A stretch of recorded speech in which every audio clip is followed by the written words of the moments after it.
Bueno, buenas tardes a todos y bienvenidos a este webinar especial de la Sociedad Española de Arteriosclerosis, patrocinado por los laboratorios Sanofi, donde les vamos a presentar en primicia una nueva dosificación de alirocumab dirigida a mejorar la calidad de vida de nuestros pacientes y probablemente también la calidad de vida del médico prescriptor.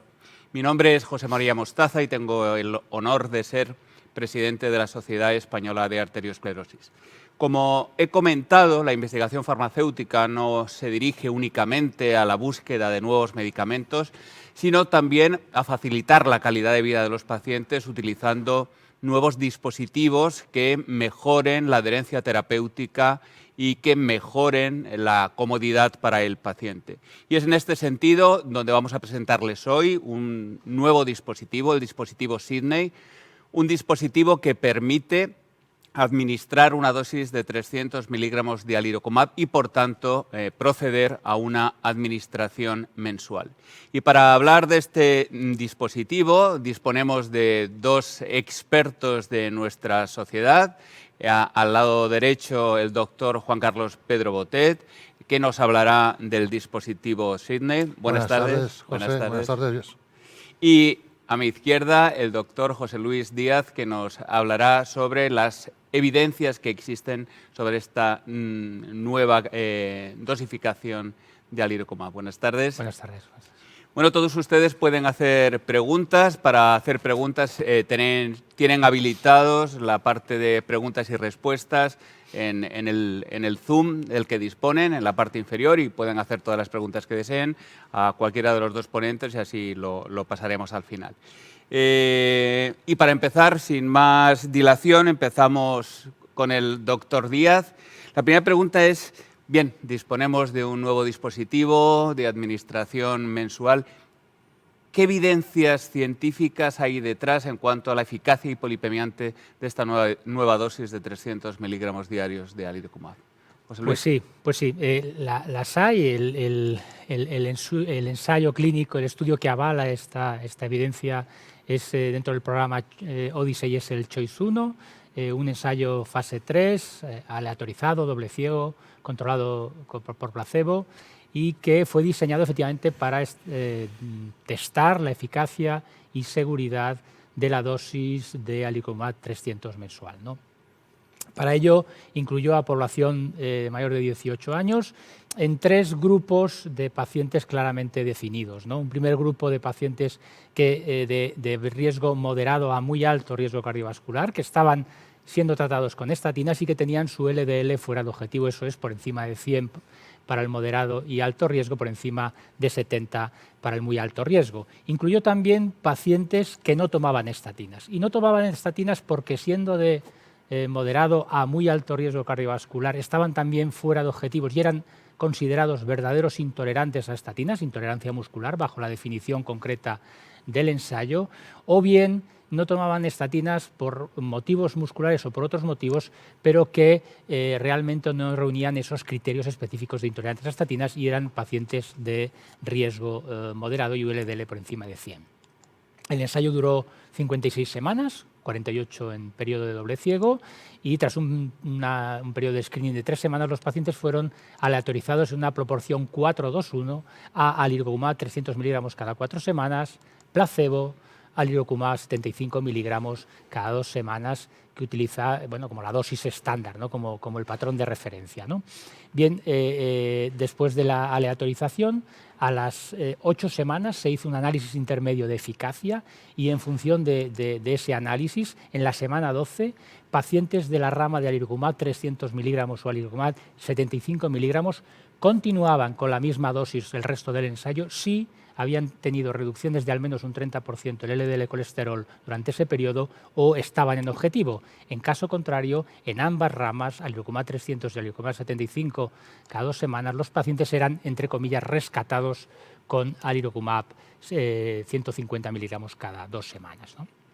El objetivo primario es un objetivo de análisis, es un objetivo coprimario en la semana 24, que lo que analiza es el cambio en el porcentaje de cambio de LDL colesterol en la semana 24 respecto a la basal, y porcentaje de cambio en la media de las semanas 21-24 respecto a la basal y analizando por separado, es decir, comparando los grupos, las ramas de alirocumab 300 y placebo. Muy bien, pues proceda a resumirnos los resultados más relevantes del estudio, por favor. Gracias. Así es. Vamos a ver, respecto a la eficacia, decir que en la rama, entre el grupo de pacientes que tomaban estatinas, los pacientes aleatorizados al alirocumab 300 mostraron en la semana 24 una reducción de LDL colesterol respecto a placebo de un 58,7% y un cambio basal respecto a media de las semanas 21-24 de un 65% comparados con los pacientes que recibieron placebo, es decir, diferencias en torno al 60% para los dos componentes del objetivo primario entre alirocumab 300 y placebo. Esas mismas variables resultaron en reducciones en torno al 52,4% en la semana 24 y 55,2% media de las semanas 21-24 entre aliro 300 y placebo en el grupo de pacientes que no tomaban estatinas. Por lo tanto, resultados similares, un tanto más, digamos, eficaz en el grupo de pacientes que estaban tomando estatinas. Por supuesto, ni que decir, tiene todos los resultados estadísticamente significativos. Decir también que respecto a este objetivo coprimario, ambos componentes de este objetivo coprimario, estas diferencias se mantuvieron sin cambios, incluso tras realizar un análisis de subgrupos especificados al inicio del ensayo y que incluían variables epidemiológicas, variables que tenían que ver con los antecedentes de enfermedad cardiovascular, enfermedad renal, diabetes, niveles de PCSK9 o incluso tratamiento combinado hipolipemiante o subgrupos por diferentes puntos de corte del perfil lipídico. Esas diferencias incluso se mantuvieron estables, sin cambios, con independencia de que los pacientes estuvieran recibiendo estatinas o no estatinas. Además, esas diferencias se hicieron extensivas en mayor o menor medida y de forma siempre estadísticamente significativa al resto de los componentes del perfil lipídico, incluyendo un descenso interesante de en torno a un 30% de la lipoproteína A. Y además, esas diferencias en los restantes componentes del perfil lipídico se mantuvieron también prácticamente sin cambios en la semana 48, es decir, mantuvieron cierta estabilidad. Por último, una pregunta. Decíamos en el diseño que los pacientes de las ramas de aliro 300 y de aliro 75 eran rescatados con 150 cada 2 semanas si en la semana 8 no habían alcanzado esa reducción del 30% o no estaba en el objetivo. ¿Qué porcentaje de estos pacientes se afectaron? Bueno, pues en la rama de aliro 300 y el grupo de pacientes que tomaban estatinas, digamos que hubo que hacer el cambio a aliro 150 cada 2 semanas en aproximadamente un 19,3% de los casos y entre los pacientes que no tomaban estatinas un 14,7%. Es decir, el 80%, más del 80% de los pacientes pudieron continuar porque habían alcanzado objetivos con la dosis de aliro 300. Muy bien. A nivel de seguridad, ¿algún comentario sobre esta pauta posológica? Pues a nivel de seguridad, la mejor noticia es la ausencia de noticias, y es que realmente no hubo cuestiones relevantes en este sentido, ¿no? Una frecuencia de acontecimientos adversos durante lo que es la duración del tratamiento, que se situó aproximadamente en el 80% en los grupos de alirocumab 300, ligeramente superior a lo que fue el grupo de placebo, y diferencias que pueden deberse, sin duda, a una mayor incidencia, una mayor frecuencia de reacciones en el lugar de la punción en la rama de alirocumab 300, ¿no? No lo comenté antes, pero para mantener el doble ciego hay que tener en cuenta, por eso la alta frecuencia de reacciones en lugar de punción, que todos los pacientes, con independencia del grupo al que fueron aleatorizados, todos los pacientes durante el ensayo recibieron 2 inyecciones de 1 mililitro cada 2 semanas, ¿no? No hubo cambios, no hubo diferencias entre grupos en acontecimientos adversos graves, ni acontecimientos adversos de especial interés, ni tampoco en acontecimientos adversos que condujeran al abandono del tratamiento y que se situaron en torno a un 5%, 10% entre los distintos grupos. Bueno, parece que en definitiva con esta pauta tenemos una opción real para tratar a cualquier tipo de paciente. Así es, la eficacia lo constata, reducciones estadísticamente significativas respecto a placebo, estaríamos en la línea del 50%, es decir, en concordancia con el resto de los ensayos clínicos del programa Odyssey. Además, con la dosis de 300 miligramos, habida cuenta de que en el 80% de los casos, decíamos, se podía continuar con esa dosis, es decir, permite una flexibilidad y permite sobre todo una comodidad, una mayor adherencia, es decir, a cuestiones que ya has comentado al inicio de la sesión, y incluso adaptarse a las necesidades de los pacientes en la medida en que se pueda hacer un switch si precisamos de mayor eficacia hacia 150 cada 2 semanas. Y por último, todo eso en un contexto, sin duda, de ausencia de efectos adversos relevantes, ¿no? Por lo tanto, sin duda, Alicomat 300 puede constituir una opción de tratamiento adicional en pacientes que están recibiendo o no estatinas para tratar de controlar colesterol LDL. Muy bien, pues muchísimas gracias. Bueno, parece que la dosis de 300 miligramos es una dosis eficaz para utilizar mensualmente. Esto ha obligado a cambiar el dispositivo de inyección, ¿no? El dispositivo de inyección que teníamos antes tenía capacidad para un volumen de 1 mililitro, ahora de 2 mililitros. Juan Carlos, háblanos del nuevo dispositivo, por favor. Bien, aquí tienen lo que sería la representación gráfica del dispositivo, pero yo creo que para ser reales, aquí tienen la joya de la corona. Y esto es la representación real del nuevo dispositivo Sydney, que tiene fundamentalmente dos diferencias con el dispositivo previo comercializado de 150 miligramos. Como bien has dicho, José María, la primera diferencia es de volumen. Evidentemente, para llevar 300 miligramos, el volumen es el doble, son 2 mililitros, y por lo tanto el tamaño es un poquito mayor. Pero fíjense que me lo he sacado del bolsillo, es el tamaño de una pluma. Y la segunda diferencia, yo creo que es notable la mejoría. ¿Por qué? Pues porque no hace falta un botón de autoinoculación. Para hacer la inoculación del fármaco, basta con hacer una presión sobre la piel para que automáticamente salga de dentro la aguja y empiece la descarga del fármaco. En condiciones normales y dependiendo de la viscosidad del fármaco, se tarda como término medio entre 12 y 15 segundos. Siempre es menos de 20 segundos.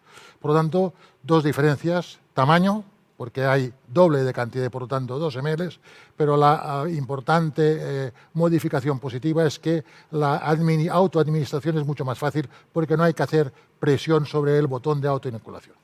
Bueno, hablas de que es mucho más fácil. Parece que sí, pero ¿hay algún estudio que demuestre que realmente esto es más fácil en la vida real con pacientes?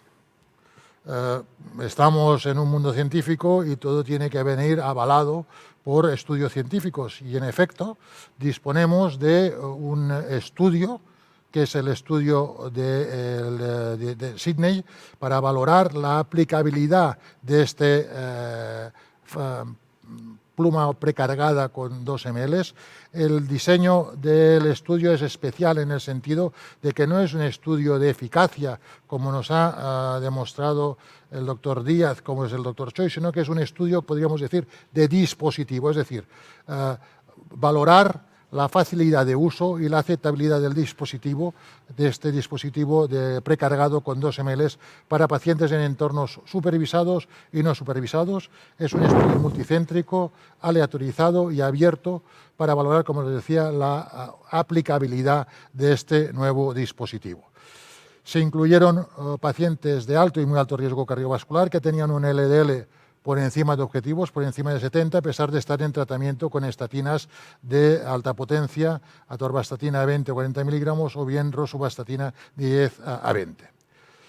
Aquí tenemos el gráfico del diseño. Vean ustedes que es un diseño de doble brazo. En un primer podríamos decir, periodo es de doble brazo durante 4 semanas, en la que un grupo de pacientes, 34, se administraban 2 inyecciones de 150 y el otro grupo de 35 el dispositivo Sydney con una administración mensual de los 2 ml de 300 miligramos. Para pasar a partir de la 4ª semana todos los pacientes en un brazo único durante el resto del estudio hasta completar la semana 16.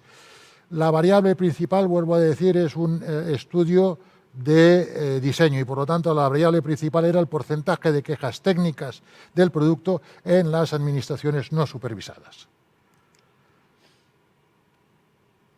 Aquí tienen los resultados de farmacocinética y pueden ver en la gráfica, en el panel A, las concentraciones del fármaco a lo largo del estudio, ya sea con la pluma precargada de 2 ml y, por lo tanto, con el dispositivo Sydney, versus la pluma antigua de 150 miligramos. Y pueden ver que las curvas de concentración de fármaco son idénticas, son superponibles.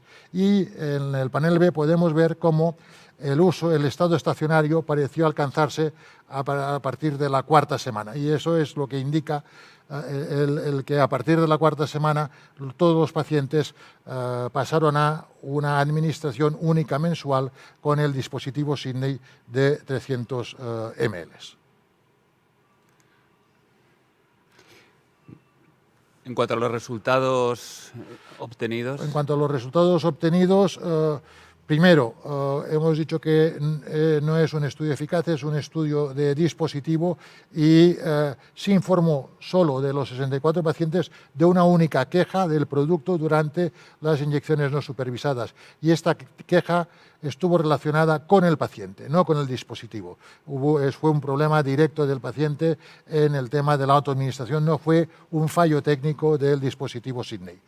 En cuanto a eficacia, podemos ver que en la primera parte del estudio, lo que serían el estudio de brazos paralelos, hubo una discreta mayor reducción de colesterol LDL con el dispositivo Sydney comparado con las dos administraciones de las cargas comercializadas actuales, de 66 con Sydney y de 51 con el dispositivo actual. Pero que a partir de las 4 semanas, cuando se pasa al dispositivo Sydney de administración única de 300 ml, podemos ver cómo la reducción se mantiene en torno al aproximadamente 45%.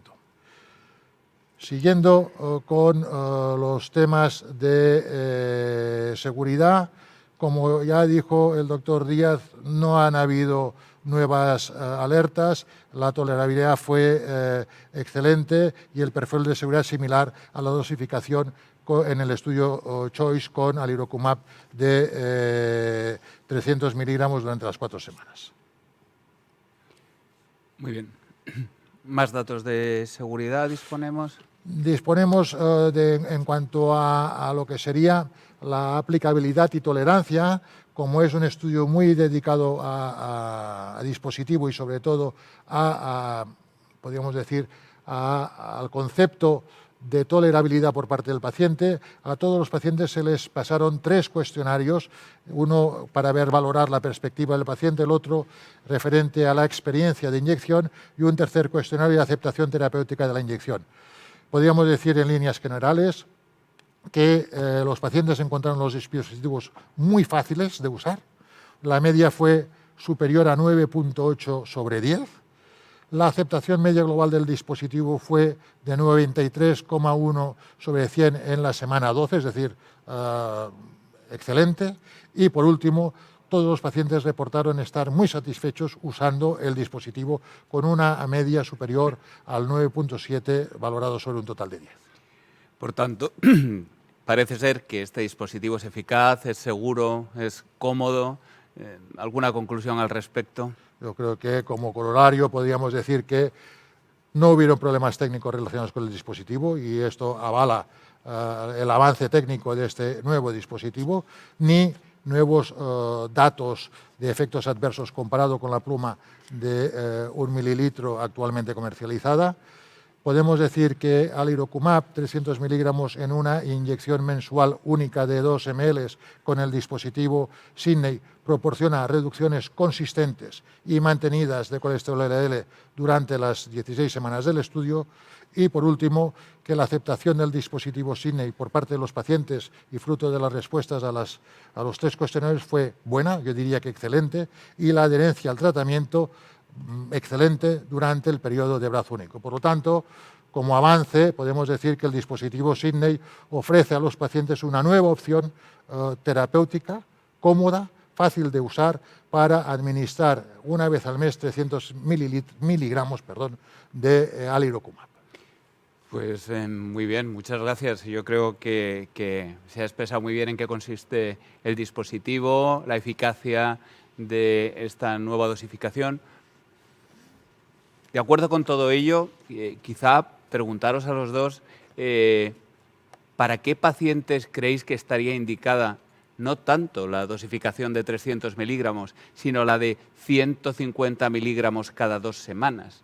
¿Realmente pensáis, al menos de entrada, que habría algún colectivo concreto que se beneficiara de la pauta que podríamos considerar más antigua que la actual que se está ofreciendo? Pues, podríamos decir que la pauta tradicional de 150 miligramos cada 2 semanas sería la que tiene una mayor eficacia de potencia reductora, pero yo creo que de cara al médico y de cara al paciente tenemos un abanico de posibilidades mayor, ¿no? Porque tenemos la dosis de 75 bisemanal, la dosis de 150 bisemanal y la dosis de 300 mensual. Por lo tanto, yo creo que aquí se abre, todas las posibilidades terapéuticas son bienvenidas según el IPT de alirocumab. Es decir, yo creo que cualquier paciente podría ser tratado de entrada con el de 300 miligramos mensual sin ningún problema. ¿Algún comentario al respecto? Comparto esa idea, que la dosis estándar probablemente pase a ser 300 cada 4 semanas y el rescate para aquellas situaciones de mayor riesgo, objetivos más ambiciosos o que partimos de LDLs mucho más altos y hay que llegar a niveles más bajos, pues quedaría para esa dosis más eficaz, como decía el doctor Bergotet, esa dosis de 150 cada 2 semanas, ¿no? Muy bien, invito a todas las personas que están al otro lado de las cámaras que hagan las preguntas que consideren. Les recuerdo, a través de las preguntas y respuestas del Zoom, pueden preguntarnos, pueden preguntar a los expertos que tenemos con nosotros cualquier consideración que tengan. Una de las preguntas o una de las dudas que tengo yo en relación con este dispositivo es a la hora de un paciente que está, por ejemplo, siendo tratado con 150 cada 2 semanas, que deseamos que se pinche cada mes, pasarlo, si es que se puede hacer, pasar a esta dosificación, porque va holgado de niveles de colesterol LDL y de objetivos. Habría que explicarle de nuevo cómo funciona, o sea, quiero decir, ya no hay el botón, a ver si, como no encuentra el botón, o sea, que hay que hacer una especie de formación adicional para el paciente, entiendo. No, en principio no, porque es más fácil de utilizar, como les he dicho. El paciente que ya está adiestrado, perdonen la palabra adiestrado, a alirocumab 150 miligramos cada 2 semanas, pues va a utilizar la dosis de 300 mensual. ¿Cómo? Igual, pero sin necesidad de apretar. Por lo tanto, la autoadministración es más fácil.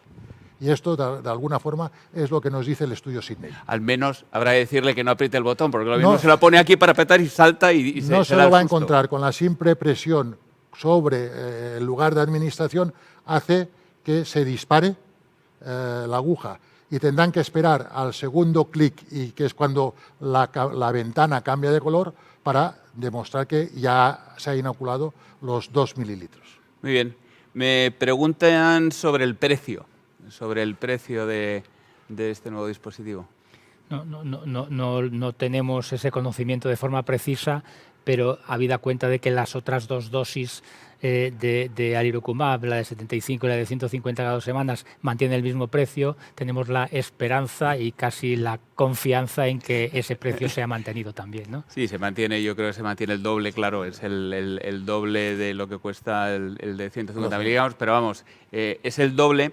Yo creo que si hacemos cuentas, hay que hacer 26 inyecciones al año con lo que tenemos ahora.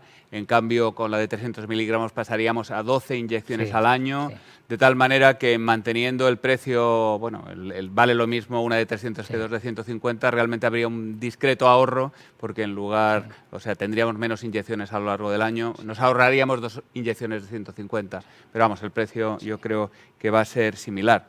Me preguntan si existe alguna pauta más razonable en insuficiencia renal crónica moderada.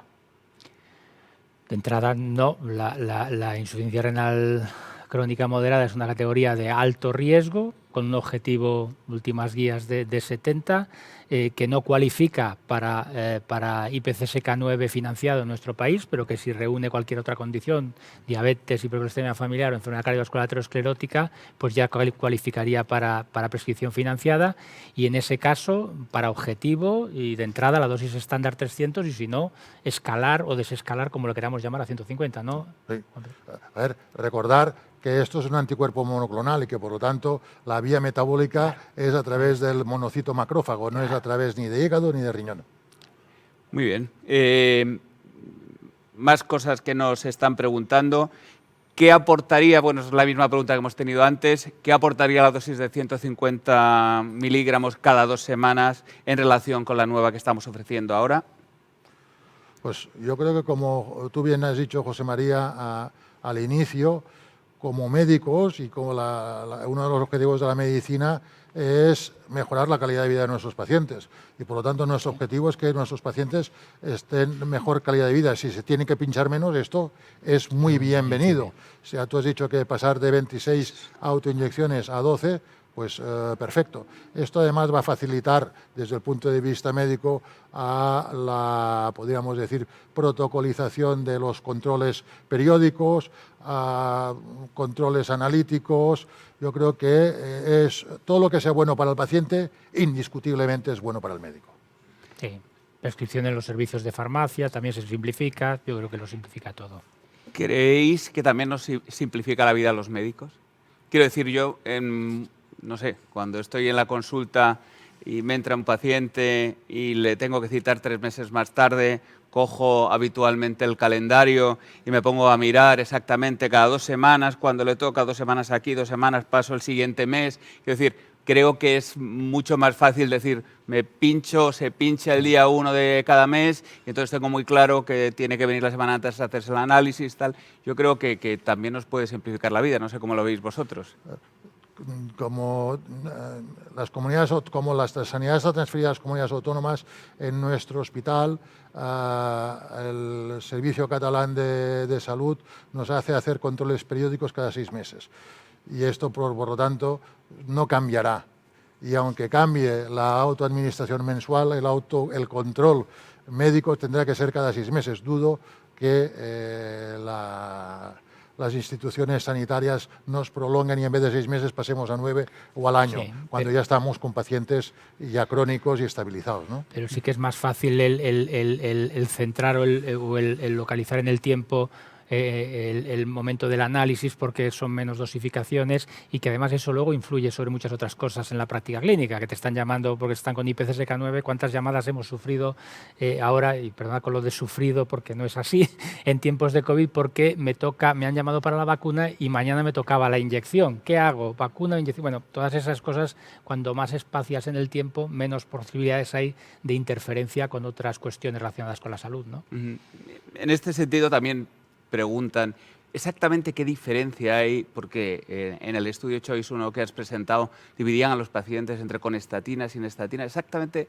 cuál es a qué se refieren, por qué hacen esa disquisición en el estudio, qué es eso de con estatinas y sin estatinas. Eso era muy importante desde un punto de vista farmacodinámico, porque la idea tradicional es que los pacientes la idea y el conocimiento, ¿no? La evidencia, que los pacientes que están recibiendo estatinas tienen una regulación al alza de PCSK9, de manera que, dado que, lo acaba de decir el doctor Botet, el consumo y la ruta metabólica, la ruta catabólica de alirocumab es a través del órgano diana, en este caso del PCSK9. Cuanto más PCSK9 más se consume, más pronto se consume. Era muy interesante ver qué ocurría respecto a la pérdida de eficacia o no de alirocumab 300 mensual en pacientes que estaban recibiendo estatinas. Y en el ensayo resulta que aparecen resultados contrarios a lo que cabría esperar. Incluso no hay una menor reducción de LDL colesterol en los componentes del objetivo primario, sino que incluso es un poquito mayor la reducción de los pacientes que toman estatinas que en los que no toman estatinas. Que no, eso no va en contra del conocimiento existente, sino que podría estar justificado por una mayor tasa de rescate con aliro 150 producto del propio diseño del ensayo, ¿no? Pero en líneas generales el objetivo de Cónics en estatinas era porque parece que había la idea, ensayos en fase 2, que pacientes que estaban tomando estatinas al hilo 300 mensual podría perder mucha eficacia en el tiempo. Y el estudio demuestra que incluso en las que no toman estatinas es verdad que hay más oscilaciones en las concentraciones plasmáticas de los niveles de PSK9, pero no hay pérdida de eficacia. Aquí hago una pregunta, yo creo que es casi wishful thinking, porque están preguntando si todo va a ser más fácil, si esto se va, las complicaciones, las inyecciones, si en algún momento se podrá prescribir desde primaria. No sé qué opináis, no sé si eso va a cambiar, no tengo ni idea. Creo que de momento, y tal como está la sanidad y la economía sanitaria, no va a haber movimientos. No va a haber movimiento. Yo creo que hay muchos compañeros de atención primaria que están absolutamente capacitados por su conocimiento y su experiencia, como que es un poquito lo que pensamos en la prescripción, pero que el escenario de financiación, el escenario político, económico y sanitario, yo creo que lo va a hacer bastante difícil, desgraciadamente, ¿no? Aquí también me preguntan, hombre, quiero decir que la administración cada 4 semanas la podemos equiparar a una inyección mensual, porque dice, bueno, no tal. ¿Qué opináis, no? Es más fácil hablar de semanas, claro, y de meses que no de días o que de horas y de minutos, ¿no? Por lo tanto, esquemáticamente, los 4 semanas equivalente a un mes, yo creo que 2 más menos, 2 o 3 días no tiene esto ninguna diferencia. O ninguna trascendencia, vamos. Sí. ¿Algún perfil concreto de paciente que diríais, para este es este tipo de tratamiento, justo para este? O, como hemos hablado, realmente no hay ningún perfil concreto, sino que casi todos los pacientes se beneficiarían. O sea, yo creo que cualquier tipo de paciente es tributario de inhibidor de PCSK9 anticuerpo monoclonal, es tributario de la dosis mensual de 300 miligramos. Sí, luego, si no llega, pues rescate con 150 cada... Que van a ser pocos pacientes, el Choice nos dice que será... ¿Cambiará esto en la farmacia? Quiero decir, ¿nos dejarán en la farmacia, bueno, al menos en aquellos hospitales que tenemos problemas para que nos lleguen para que le den fármacos al paciente, que le dan para un mes o para 2 meses? ¿Permitirá esto que les den para un periodo un poco más largo o seguís escépticos al respecto? Yo soy muy escéptico, pero vamos, no sé vosotros, ¿cómo lo veis? Teóricamente hay estuches de 1, de 3 y de 6 plumas. Los problemas, yo creo que de farmacia, yo creo que están más relacionados con el abastecimiento del fármaco que no con tal. Si estamos hablando de un fármaco y que ya está asentado, que tenemos un background potente de las 2 semanas y que ahora pasamos al mes, yo creo que vamos a facilitar a que el paciente pueda llevarse plumas 3 a 6 y que no tenga que venir al hospital. ¿Por qué? Pregúntaselo a los administradores. Estamos diciendo que una de las ventajas es para el paciente, para mejorar la adherencia. ¿Qué mejor adherencia que tú le des ya el estuche con 6 plumas y que venga cada 6 meses? Ya. Bien. Aquí vuelven a lo mismo. ¿No será demasiado complejo escoger una dosis? ¿En qué casos recomiendan utilizar la dosis mensual? Volvemos otra vez a la pregunta de siempre, ¿no? En todos. Yo creo que es la dosis de referencia, o debería de ser la dosis de referencia por todo lo que se ha expuesto, el dispositivo. 2 mililitros, la inyección de 2 mililitros. ¿Eso no es mucho? Me preguntan aquí. ¿Hay datos que se quejen más los pacientes con esta dosificación? No. Les vuelvo a repetir, la diferencia macroscópica de tamaño no tiene ninguna trascendencia o repercutió en las respuestas de los cuestionarios clínicos a los pacientes. Les quiero repetir que la velocidad de inoculación depende de la viscosidad del fármaco y la viscosidad del fármaco depende de la temperatura. Sabemos que para conservarlo esto tiene que estar en nevera, pero los pacientes tienen que sacarlo de la nevera por lo menos media hora antes de su autoadministración. Si pasa media hora, el líquido ya tiene la viscosidad normal y por lo tanto, esto lo he probado yo con podríamos decir, el que no está cargado con fármaco, y tardó 12 segundos. O sea que 12 segundos, 1, 2, 3, 4, 5, 6, 7, 8, 9, 10, 11, ¡clic! Cambia la ventana, fármaco administrado sin problemas. Muy bien, pues simplemente yo creo que para terminar indicar que el fármaco va a estar disponible ya, de forma inmediata, en todas las farmacias hospitalarias. De hecho, en algunos hospitales yo creo que ya está disponible y se puede solicitar de forma casi inmediata. ¿Algún comentario final sobre aquellos pacientes que están tomando 150 cada 2 semanas, cómo pasarlos a una dosis mensual? Bien sencillo, cuando le toque la dosis siguiente, se pasa a la de 300 y a partir de aquí mensual. Muy bien. Y diciéndoles, oiga, que no hay botón. Que no hay botón. Apriete. ¿Algún comentario final para terminar? Ninguno. Y que hay color, que no hay botón y que hay color. De acuerdo, doctor Díaz. Muy bien, pues nada más. Muchísimas gracias por estar ahí, muchísimas gracias por haber atendido a este webinar de la Sociedad Española de Arteriosclerosis. Muchísimas gracias a Sanofi por haberlo patrocinado y por estar siempre con nosotros y a nuestro lado. Muchísimas gracias, Juan Carlos. Muchísimas gracias, Piti. Nada más, nos vemos en el próximo webinar de la SEA, que será, creo que es el 29 de septiembre del Grupo Presar. Nada más, muchas gracias. Gracias.